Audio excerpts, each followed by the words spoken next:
John Dryden was quoted as saying, "Beware the fury of a patient man." Beware the fury of a patient man. In our digital-obsessed modern world full of ease and convenience, we want everything now.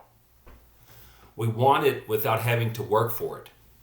We often think we're entitled to it. This mentality extends to the world of marketing. We are bombarded daily with content on hacks and ninja secrets and easy tricks. Now, we all want to be more influential and persuasive. Naturally, it's easy to think of these powerful skills in terms of shortcuts. Well, sorry to burst your bubble, but it doesn't work that way. Of course, there are techniques you can learn, words you can use, and so on. But truly becoming persuasive and influential will require work. It will require time, patience, and effort. If you insist on having it without toil and without effort, feel free to click away. Go look at something else. No offense, but I did not film this video for you. I filmed it for those willing to put in the work. So let's talk about a persuasion secret you've probably never heard before. Persuasion and influence are not tricks and hacks. They are not just something you do. At a deep, fundamental level, I am convinced they are something you are. I firmly believe your ability to be as influential and persuasive as possible depends on your level of self-discipline and your level of willpower. Let's consider a story from the pages of American history. In An Iron Will, written in 1901, author O.S. Martin tells a fascinating story about President Andrew Jackson. Now, apparently, Old Hickory was noted for his extreme self-discipline and willpower. He was also wildly popular. Martin says of President Jackson, quote, "To his great self-discipline and self-mastery, he owed his success."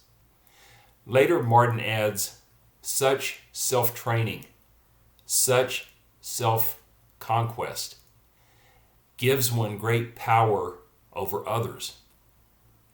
It is equal to genius itself." Elsewhere in the book, Martin says, "The world in its heart admires the stern, determined doer." Now think about this for a moment. Andrew Jackson was a stern, determined doer. He had an amazing level of willpower. And he was also very influential and persuasive. If we followed his example with this willpower, could we be the same way? I think so. Now, you and I love stories, including stories about people accomplishing great things. We admire and respect such people. We want to live vicariously through them. Now, you've heard the sales maxim, people buy from those they know, like, and trust. We can naturally add that we are more easily influenced and persuaded by people we know, like, and trust. Don't you agree? When people who are demonstrating great willpower tell their stories, we get to know them a little bit more. We tend to like them more. And I'm confident we trust them more. We are influenced by them. Something from within them oozes out of them and is felt by those around them. Well, guess what? I believe this persuasive quality is felt through the writing such people do. Poet Robert Frost said, quote, "No tears in the writer, no tears in the reader." In other words, the emotional state of the writer affects the quality of their writing and is somehow felt by the reader. Based on my own experience as a copywriter, I believe this. Thinking and writing about this idea has challenged me to become more self-disciplined and to exercise my willpower muscle. I don't just write about influence and persuasion, I live it. Success in my business as a copywriter and consultant depends on it. I want to be more persuasive and influential, and I could definitely benefit from having more willpower. In your quest to develop your ability to persuade and influence, I advise you to not just look on the surface, but to go deeper.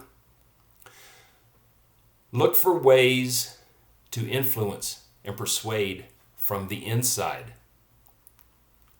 I truly believe that developing greater self-discipline and willpower will help you. Thank you for watching. Have a great day.